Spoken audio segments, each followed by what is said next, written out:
Hello guys, स्वागत है आपका अपने यूट्यूब चैनल स्टडी विद अमन कुल में। तो आज की इस वीडियो में हम क्लास 10th कैसे स्टार्ट करें वो हम देखेंगे। तो सबसे पहले तो आप सभी को कॉन्ग्रेचुलेशन, आप सब 10th क्लास में आ गए हैं।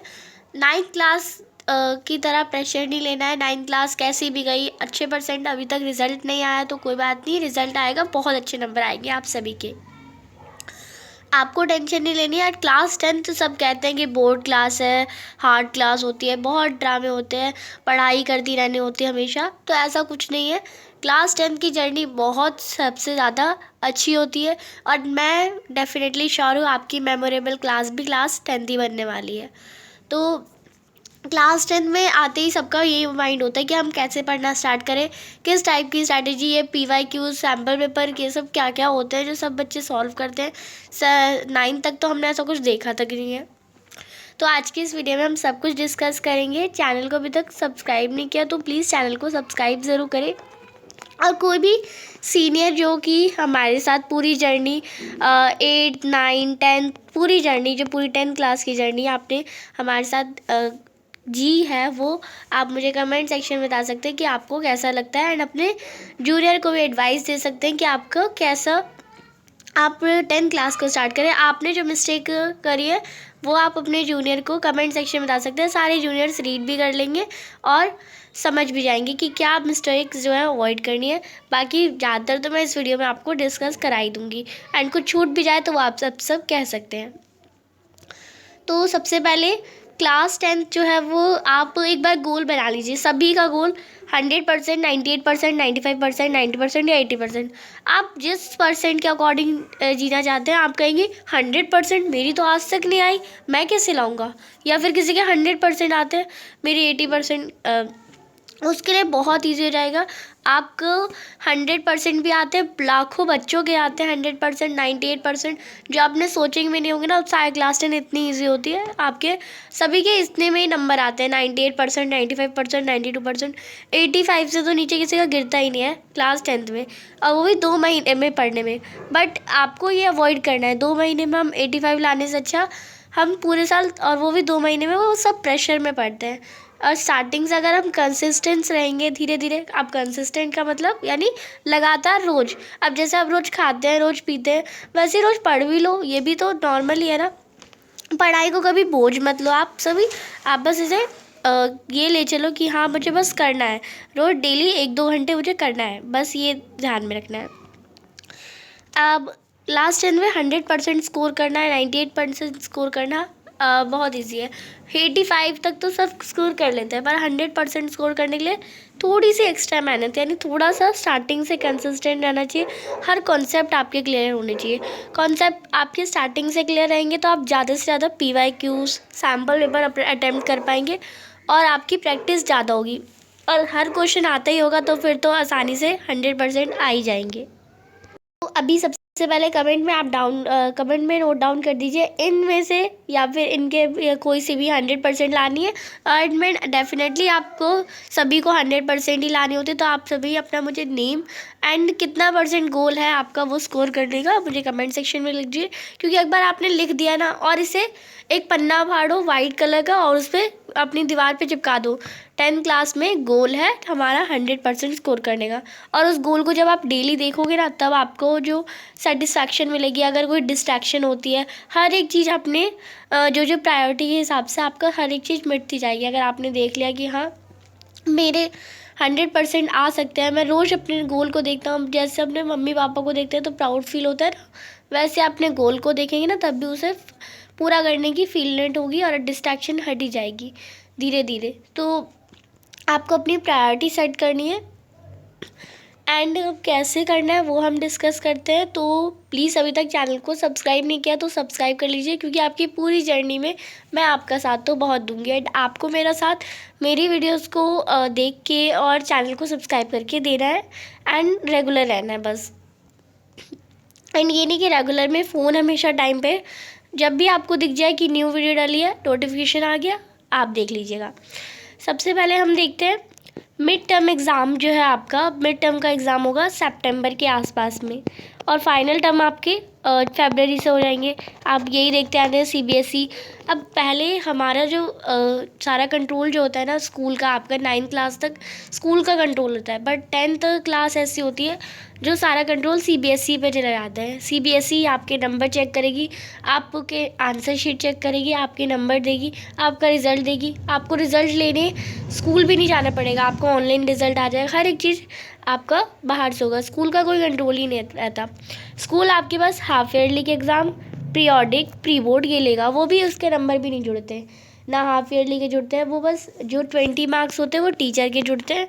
इंटरनल असेसमेंट यानी आप उन्हें फाइल सबमिट करके दे रहे हो, आप उन्हें कॉपी दे रहे हो, आप उन्हें डिसिप्लिन दे रहे हो, बस उसके 20 नंबर जुड़ते हैं। अब यहाँ पे मैंने मिड टर्म एग्ज़ाम और फाइनल टर्म क्यों लिखा है, क्योंकि मिड टर्म एग्ज़ाम तक आप ये अपनी प्रायोरिटी रखो कि आपका सितंबर तक, अभी से लेके सितंबर तक पूरा सिलेबस कंप्लीट होना चाहिए। जो भी अभी आप 2023 का जो सिलेबस है, अभी 24 तक का सिलेबस तो आया नहीं, इस सेशन का आपका सिलेबस अभी तक नहीं आया, और जैसे ही आएगा मैं हर सब्जेक्ट वाइज आपका कौन से पेज नंबर पे कौन सा पार्ट डिलीट है वो हर एक चीज़ मैं आपको बता दूंगी। तो सबसे पहले आपको क्या करना है, 23 यानी अभी जो पिछले साल का सिलेबस है 2022-23 सिलेबस का लेना है। सिलेबस के स्टार्टिंग के चैप्टर स्टार्ट कर देना है, यानी जुलाई तक के आपके स्टार्टिंग के हर सब्जेक्ट में, हिंदी में, इंग्लिश में प्रायोरिटी मैथ साइंस को देनी है। मैथ साइंस के स्टार्टिंग के 4-5 चैप्टर आप कर लीजिए, क्योंकि स्टार्टिंग के तो आते ही हैं, करते स्टार्टिंग के कभी नहीं, पीछे के ही करते ज़्यादातर। हर एक सब्जेक्ट के स्टार्टिंग के चैप्टर कर लीजिए। जुलाई तक आपके स्टार्टिंग के लगभग 5-5 चैप्टर हर बुक में, हर सब्जेक्ट में हो जाएंगे। एंड फाइनल टर्म आने तक आप अपना पूरा सिलेबस कंप्लीट करें, क्योंकि सिलेबस तो तब तक आ ही जाएगा। और कुछ एक्स्ट्रा में भी पढ़ लिया ना कि हाँ ये तो चैप्टर कट गया और मैंने पढ़ लिया, तो कोई दिक्कत नहीं है, क्योंकि 11th क्लास में जब आप अडॉप्ट करेंगे साइंस, तो वो आपके लिए कटा हुआ मायने नहीं रखेगा। आपको मायने रखेगा कि मैंने 9th में ये पढ़ा क्यों नहीं, हाय मैंने 10th में ही पढ़ा क्यों नहीं। तो कट जाए उसका अफसोस नहीं करना है। और टाइम टेबल बना के चलना है। टाइम टेबल आप कहेंगे टाइम टेबल मुझे सुबह 12 बजे उठना होगा, 7 बजे उठना होगा, फिर 8 बजे ब्रश करना होगा, ऐसा वाला टाइम टेबल नहीं। टाइम टेबल हमेशा, और ये वाला कभी फॉलो भी नहीं होता। टाइम टेबल आपको क्या करना है, आप लोग मुझे भी बता सकते हैं, मैं आपके लिए टाइम टेबल भी आपको एक सीरीज़ दे दूँगी कि आप टाइम टेबल कैसे बना सकते हैं। बट अभी वेकेशंस चल रही होंगी आपकी, और 1 अप्रैल से नया सेशन भी स्टार्ट हो जाएगा आपका। सिलेबस आने में 1 महीना लग जाएगा या आधा महीना लग जाएगा, या 10 अप्रैल तक भी आपका सिलेबस आ जाएगा। तो आपको क्या करना है, स्टार्टिंग से लेके तो डे काउंट करते हैं। आपका 6 घंटे से 8 घंटे आपका स्कूल में चला जाता है, 8 घंटे आपका सोने में चले जाता है, 16 घंटे हो गए, बचे आपके 8 घंटे। इसमें से 4 घंटे आपकी जो घर की एक्टिविटीज़ होती है, किसी को खेलना भी, इसमें खेलना भी जोड़ लो आप, एक्टिविटीज़ आपकी जो घर की सफाई वगैरह होती है। बाकी बचे ये 4 घंटे। 2 घंटे आपको क्या करना है, स्कूल का होमवर्क देते हैं, स्टार्टिंग में तो दे देते हैं कि ये चैप्टर कंप्लीट करके लाओ, और अगर नहीं मिला तो बचे 3 घंटे या 4 घंटे जो आपके बचे वो सेल्फ स्टडी में दो। सेल्फ स्टडी का मतलब आप सब कहेंगे कि हाँ मुझे अब बैठ के पढ़ना होगा खुद, तो नहीं, इसका मतलब ये है कि आपने चैप्टर नंबर 1 खोला साइंस का, उस साइंस का चैप्टर जब आपने पढ़ा ना, आपने सबसे पहले उसकी एक वीडियो देखनी है कि इस चैप्टर में क्या क्या है। अब आप देखेंगे वीडियो जो है वो 1-1 घंटे की डल रखी है, तो यस अब आपको 1 घंटे की ही वीडियो देखनी है। अब आपके 5 मिनट में 1 शॉट नहीं होता, 5 मिनट में पूरा चैप्टर नहीं समझाएंगे, 1 घंटे की वीडियो देखोगे। देन फिर जैसे 1 घंटे की मूवी देख लेते हो ना, वैसे 1 घंटे की एक चैप्टर को देख लेना। और चैप्टर भी बहुत इंटरेस्टिंग है, स्टार्टिंग के तो बहुत इजी लगते हैं चैप्टर, आपको अभी हार्ड लगेंगे पर आप आगे के चैप्टर पढ़ोगे तो इजी लगने लग जाएंगे। फिर उस चैप्टर की रीडिंग करना है। अब मैं सारे सब्जेक्ट के हिसाब से भी आपको बताऊंगी किस सब्जेक्ट की रीडिंग ज़रूरी होती है, किसकी नहीं होती। तो साइंस के लिए तो मैं भी बोल रही हूँ कि एक रीडिंग आपको करनी है, चैप्टर की वीडियो देखने के बाद चैप्टर की रीडिंग। ये सेल्फ स्टडी के बता रही हूँ मैं आपको कैसे करते हैं और टाइम कैसे मैनेज करते हैं। फिर उस चैप्टर की एक्सरसाइज, जो उसके चैप्टर के अंदर भी क्वेश्चन होता है, चैप्टर के बैक एक्सरसाइज में भी क्वेश्चन होते हैं। और आपको क्या करना है, बस एक बार गूगल पे सर्च करना है MCQ on chapter number 1 class 10th, and उसके इतने भी MCQ कर लेना, 20 MCQ कर लेंगे, चैप्टर पक्का हो जाएगा आपका। फिर यूटी में आएगा या फिर आपका किसी भी बोर्ड में आएगा, तो उसके सारे क्वेश्चन हो जाएंगे, क्योंकि अभी तो स्टार्टिंग ही कर रहे हैं ना, स्टार्टिंग से ही क्वेश्चन करते चले जाएंगे ना, तो आपके आगे जाके प्रेशर नहीं क्रिएट होगा। टाइम मैनेज भी करते रहना है आपको, कि हाँ ये नहीं कि दिन भर पढ़ते ही रहना है। 3 घंटे मैंने बोला, 2 से 3 घंटे अगर आप डेली पढ़ेंगे, एक दिन भी मत छोड़ना, डेली पढ़ना है। जैसे डेली खाना तो खाना ही होता है ना, बिना खाए तो सोते नहीं है, या फिर डेली आपको पानी तो पीना ही होता है ना, बिना पानी पिए सोते नहीं है, या डेली सोना भी होता है, तो बिना मतलब सोते तो ज़रूरी है। वैसे ही पढ़ाई भी ज़रूरी है, पढ़ाई को प्रेशर मत लो, पढ़ाई को हाँ बस करना है, मुझे डेली करना है, ये वाला आपको रहना है। अब सब्जेक्ट आते हैं आपको, फिर सीनियर कहते हैं मैंने तो आर डी शर्मा करी, मैंने तो आर एस अग्रवाल करा, मैंने इतनी इतनी मोटी, आपको आप देखते हैं कि इतनी इतनी मोटी मोटी बुक्स जो होती है वो पढ़ाई करते हैं लोग। तो हाँ, मैथ्स में एनसीईआरटी सबसे पहले आपको करना, मैथ्स के एनसीईआरटी का एक एक क्वेश्चन, मैंने कहा ना आपको सितंबर तक आपका सिलेबस कंप्लीट है, एनसीईआरटी का एक एक क्वेश्चन ऐसे आ जाना चाहिए ना आपको, कि कोई आपको रात में उठते हुए भी बोल रहा है ना कि हाँ ये वाला क्वेश्चन कैसे होगा, तो आप बता दो हाँ ये वाला क्वेश्चन पेज नंबर 62 पे है, एक्सरसाइज 6.1 पे 3rd क्वेश्चन है, और इसका आंसर ऐसे ऐसे होगा। ऐसे आपको मैथ्स आ जानी चाहिए, एनसीईआरटी तो पूरी। उसके बाद अगर आपकी स्टैंडर्ड मैथ्स है, अब आप कहेंगे स्टैंडर्ड मैथ और बेसिक मैथ क्या होती है, तो इसकी मैंने वीडियो भी डाल रखी है, लास्ट ईयर वालों के लिए मैं आपके लिए भी डाल दूँगी, बट अभी आप वो देख सकते हैं। स्टैंडर्ड मैथ्स उनके लिए होती है जो आपका 11th या 12th में मैथ्स लेना चाहते हैं। अब मैथ्स 11th 12th में उन्हें मिलती है, just like commerce with math मिलती है, और साइंस पीसीएम मिलती है। और बेसिक मैथ्स वो लेते हैं जब आगे 11th 12th में मैथ्स पढ़ना नहीं चाहते। स्टैंडर्ड मैथ्स जो होती है थोड़ी सी हाँ कॉम्पिटेंसी बेस्ड, यानी तो आपका सोचने की पावर ज़्यादा चाहिए होती है और थोड़ी हार्ड होती है, पर बेसिक मैथ्स उसके मुकाबले थोड़ी सी ईजी होती है। तो आप देखिए, आपको आगे जाके 11th लेनी है तो आप स्टैंडर्ड मैथ लिए, नहीं लेनी तो मतलब 11th में मैथ्स लेनी है तो ले लो, नहीं लेनी तो मत लो। और आपको ये भी देखना है कि स्टैंडर्ड मैथ से आपका स्टैंडर्ड नहीं बढ़ रहा। आपको अगर आपको बेसिक मैथ से आपकी अच्छे परसेंटेज आ रहे हैं तो आपकी 10th की परसेंटेज भी बढ़ जाएगी। स्टैंडर्ड मैथ अपने स्टैंडर्ड के हिसाब से मत ले लो, कि फिर आपकी क्योंकि स्टैंडर्ड मैथ जो होती है वो हार्ड होती है, और आपका जो है वो कॉन्फिडेंस जो है वो लो कर देगी, और आपके फिर परसेंटेज भी ख़राब हो जाएगी। तो आपको ये देखना है कि आपका मैथ्स में इंटरेस्ट होना चाहिए, और आपका जो करियर ऑप्शन में मतलब आप जो 11th या 12th में अपना स्ट्रीम सिलेक्शन करेंगे, तो आप देखिए कि आपको मैथ्स की ज़रूरत है या नहीं है, बस ये देखना है आपको। और अगर आप मैथ्स कर रहे हैं, बेसिक मैथ्स अडॉप्ट करें, तो एनसीईआरटी तो इनफ ही है आपके लिए, बस एनसीईआरटी कर लेना तो बेसिक मैथ्स में फुल नंबर आ सकते हैं। बट अगर आप स्टैंडर्ड मैथ्स ले रहे हैं तो आपको आर डी शर्मा करनी ज़रूरी है, मैं कह रही हूँ, क्योंकि टाइम होता है, बहुत टाइम होता है। एनसीईआरटी आपकी अगर लास्ट 2 महीने बैठे हुए, 2 महीने पहले भी करने बैठे हुए ना, हो जाएगी। तो बाकी 6-7 महीने आर डी शर्मा कर सकते हैं। आर एस अग्रवाल ज़्यादातर प्रेफर करते हैं आर डी शर्मा। तो एक बुक इतनी मोटी बुक है तो उसे देख के चक्कर भी आ जाएंगे कभी कभार, तो वो ज़रूरी नहीं है हर एक क्वेश्चन करो। ज़्यादातर आधा तो उसमें एनसीईआरटी के सॉल्यूशन भरे होते हैं, आधे उसमें अनसॉल्व क्वेश्चन भरे होते हैं, 1-2 एग्जाम्पल ही होते हैं हर चैप्टर में, 5-5 एग्जाम्पल होते हैं, वही आपको तो कर सकते हैं तो कर लेना, ज़रूरी नहीं है, नीड नहीं है। और मैं बुक प्रेफर्स कर सकती हूँ कि आपको PYQs यानी 10 ईयर वाली PYQs आप शिवदास के ले सकते हैं, शिवदास के बहुत पॉपुलर होते हैं। ओसवाल के 10 ईयर सैम्पल पेपर ले सकते हैं, और उनमें मैथ्स के जितने भी क्वेश्चन हैं चैप्टर वाइज, आप कोई चैप्टर कर रहे हैं, चैप्टर नंबर 1 कर लिया और उस चैप्टर से रिलेटेड आपने सारे क्वेश्चन कर लिए, उस एनसीईआरटी से भी, आर डी शर्मा से भी, चाहे चैप्टर 2 कर लिया, फिर इन दोनों चैप्टर के 10 ईयर में क्वेश्चन देखो, उन्हें करो और सीखो। ऐसे ही सैम्पल पेपर न्यू पैटर्न पे बेस्ड करो, अभी मत सैम्पल पेपर कोई डालो।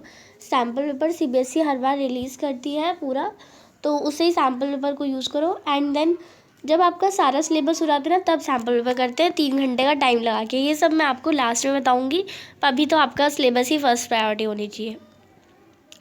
साइंस के लिए क्या करना है, साइंस के लिए आपको एनसीईआरटी इनफ होती है साइंस के लिए, और कोई बुक प्रेफर करना मैं सही नहीं समझती।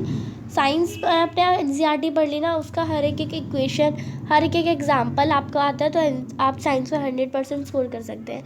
साइंस का मतलब ही रीडिंग होता है, आपको साइंस पे रीडिंग बहुत ज़रूरी होती है। अगर आपने 10 बार भी रीडिंग कर ली ना, तो एक ही चैप्टर की 10 बार, तो वो आपके लिए इनफ है।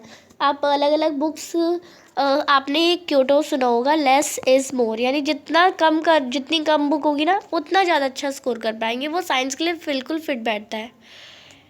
आप रिफ़्रेशर ले रहे हैं और अगर आपको साइंस की बुक का समझ नहीं आ रहा है, रिफ़्रेशर का समझ आ रहा है, तो एक बार आपको लास्ट में लेनी है रिफ़्रेशर। कोई भी क्वेश्चन बैंक या रिफ़्रेशर आप ले सकते हैं, बट पहले एनसीईआरटी मस्ट है। First priority NCERT. और पीवाईक्यू सैम्पल पर इसी में करने हैं। और ये पीवाईक्यूज़ कहाँ से मिलेंगे वो मैं अपने चैनल पे आपको डालती रहूँगी, सैम्पल पर डालती रहूँगी, तो चैनल को भी सब्सक्राइब कर लीजिएगा। सोशल साइंस के लिए आपको सोशल साइंस एक ऐसा सब्जेक्ट होता है जो स्टार्टिंग में आपको समझ नहीं आता है। यहाँ पे आपकी जितना ज्योग्राफी आपको लिखती लगती थी इजी 9 तक की सॉरी, तो वो ज्योग्राफी हार्ड हो जाती है। हिस्ट्री आपको हार्ड लगती है, डेट याद नहीं रहती, तो ज्योग्राफी हिस्ट्री के लिए तो वन शॉट वीडियोस आपकी कंपलसरी है। आप साइंस में भी देख सकते हैं, बट सोशल साइंस में तो ज़्यादातर वन शॉट ही मैं प्रेफर करूँगी। एनसीईआरटी की रीडिंग कर ली, वन शॉट देखने के बाद एक चैप्टर की वीडियोस देख ली, देन उसका एनसीईआरटी रीडिंग कर ली, वो इनफ है। बैक एक्सरसाइज के क्वेश्चन इतने आते नहीं हैं आपको। उससे एसएसटी का लिए करना क्या है, चैप्टर 1 की वीडियो देखी, उसकी एनसीईआरटी रीड करी, देन आप उसके 5 मोस्ट इम्पॉर्टेंट क्वेश्चन आप सर्च करिए गूगल पे। 5 मोस्ट, या 5 मत लिखिए, 10 most important long answer question of chapter 5। या फिर आप एक चैप्टर लीजिए, जितने भी टॉपिक आते हैं ना, जैसे खिलाफत मूवमेंट और आपका नॉन कोऑपरेशन मूवमेंट, ये चैप्टर के अंदर के टॉपिक के नेम है, तो उन टॉपिक के लिए एक 5 नंबर का क्वेश्चन, यानी 5 नंबर का क्वेश्चन, यानी 5 पॉइंट्स उस टॉपिक के बारे में आपको पता होना चाहिए। ये आप एक कॉपी बना के उसमें हर चैप्टर का करते जाइए। एसएसटी के लिए वो आपके लिए इनफ है, और उसे याद करते जाइए। और सीबीएसई में सबसे इजी एसएसटी का ही पेपर आता है, और अगर आपने इस स्ट्रैटेजी को कर लिया ना, तो आपके 100% तो पक्का ही आ जाएंगे। और 100% अगर किसी एक सब्जेक्ट में भी आपके 100 आते हैं, तो सीबीएसई की तरफ से आपको ट्रॉफी मिलती है, आपको सर्टिफिकेट मिलते हैं, तो बहुत फ़ायदे भी है। सिलेबस जैसे ही आएगा मैं चैनल पे डाल दूँगी, हर सब्जेक्ट वाइज के मैं आपको बताना चाहिए। अभी आप स्टार्टिंग के चैप्टर्स पढ़ लो, और लास्ट ईयर के जस्ट लाइक साइंस में आप चैप्टर 1 कर लो, और चैप्टर 2 कर लो, चैप्टर 3 कर लो, चैप्टर 4 कर लो। ये सारे तो चैप्टर कंपलसरी है। अभी जो 2022-23 था, उसमें चैप्टर 5 नहीं आया था, शायद आप में आ जाए, क्योंकि चैप्टर 5 भी इंपॉर्टेंट चैप्टर है। बट अभी स्टार्टिंग के 4 चैप्टर कर लो। मैथ्स में तो सारे ही चैप्टर आते हैं, 1 2, बहुत कम ही, जस्ट लाइक इस बार कंस्ट्रक्शन में हट गई थी, तो सारे ही चैप्टर आते ज़्यादातर। मैथ्स में कर लो। मैथ्स में अभी से ट्रिग्नोमेट्री एक मैंडेटरी चैप्टर है जो कभी नहीं कटता, इसे ज़रूर स्टार्ट कर दो, क्योंकि आगे आप जब चैप्टर 1 से लेके चलोगे ना, तो फिर आप अचानक से आपके पास ट्रिग्नोमेट्री आएगी, और क्लास में जब समझाई जाएगी ना, तो आपको नहीं आएगी, बिल्कुल नहीं आएगी, किसी को नहीं आती है। ऐसे में आपको स्टार्टिंग से अगर समझ लिया इसका कॉन्सेप्ट, और जितने ज़्यादा इसके क्वेश्चन कर लिए, जितने ज़्यादा क्वेश्चन आ गए, प्रूव दैट वाले क्वेश्चन आ गए आपको, तो बहुत हेल्पफुल रहेगा। तो अभी से एक बार ट्रिग्नोमेट्री चैप्टर खोलो, उसकी वीडियोस देखो। हाँ हाँ, सबसे अलग लगेगा ये चैप्टर, पर आपको आ जाएगा अगर आपने अभी से प्रैक्टिस करा। और बहुत सारे क्वेश्चन जैसे आप कर सकते हैं, करिए। हिंदी और इंग्लिश, या आपका कोई संस्कृत, किसी को संस्कृत मिलेगा, किसी को आईटी, किसी को रिटेल, किसी को कंप्यूटर साइंस, और अदर सब्जेक्ट्स, किसी को पंजाबी, किसी की उर्दू, हर स्टेट की अलग हो जाता है। हिंदी इंग्लिश तो होता ही है, बाकी ये कंपलसरी अलग से सब्जेक्ट होते हैं। इनके लिए क्या करना है, स्कूल में जो पढ़ाया जा रहा है, हिंदी में मैम चैप्टर पढ़ा रही है, चैप्टर की रीडिंग करवाती है पढ़ाते हो, तो वो कर लो बस। कोचिंग में कोचिंग तो हिंदी इंग्लिश की ज़्यादातर लोग नहीं जाते, हिंदी में जो भी स्कूल में हो रहा है वही करवा लो, रीडिंग कर लो बस हिंदी के चैप्टर्स की, इंग्लिश के चैप्टर्स की, संस्कृत है या आईटी, जो भी बुक मिली है उसके चैप्टर की रीडिंग कर लो। समरी आपको पता होनी चाहिए, यानी चैप्टर रीड करने के बाद हाँ स्टोरी में क्या हुआ। इंग्लिश में लेंचो चैप्टर है आपका, सबसे पहले लेटर टू गॉड, तो उसमें क्या हुआ था, कौन सा इवेंट कब हुआ, बस ये याद करना है। क्वेश्चन आंसर याद करने की भी नीड नहीं पड़ती फिर। अब सबसे इम्पॉर्टेंट आज की इस वीडियो का है कि आपको डरना नहीं है, कि सब आपको पूरे साल हर एक टीचर डराएगा कि बोर्ड है, तुम सुधरोगे नहीं, बोर्ड है, डर, थोड़ा तो शर्म कर लो। बहुत बोलते हैं टीचर्स कि डरो, मतलब डराते हैं आपको कि बोर्ड क्लास में, कि ये क्लास तो एनुअल फंक्शन ही कर रही है, ये क्लास तो दिन भर डांस में ही लगी रहती है। तो आपको डरना नहीं है। अगर आप स्टार्टिंग से, जैसे मैं बोल रही हूँ, 2 घंटे रोज़ रोज़ दे रहे हैं ना, तो आपको बिल्कुल डरने की ज़रूरत नहीं है। बोर्ड्स को ना सबने हवा बना रखा है कि बोर्ड्स है बोर्ड्स है। 10th क्लास के बोर्ड्स आपको कुछ नहीं, असली मज़ा तो आपको 11th क्लास में आएगा, 12th क्लास में आएगा। बट अभी आपको डरने की ज़रूरत नहीं है। मेमोरीज़ क्रिएट करो, ज़्यादा से ज़्यादा मस्ती करो, पार्टी करो, पिकनिक पे जाओ, जहाँ जहाँ जो हो रहा है, किसी का बर्थडे बनाओ, जितना हो रहा है पार्टी करने का, जितने मेमोरेबल स्टोरीज़ आप क्रिएट कर सकते हैं उतना करो। और आई होप आपको ये वीडियो हेल्पफुल लगी हो। कोई भी डाउट हो कमेंट सेक्शन में पूछ सकते हो, और चैनल को सब्सक्राइब कर लो। और अगर आप कोई सीनियर देख रहा है तो अपने जूनियर के साथ अपनी जो व्यूज़ हैं हमारे चैनल के लिए, वो आप शेयर कर सकते हैं। Thanks for watching video, bye bye guys. और अब पढ़ लो।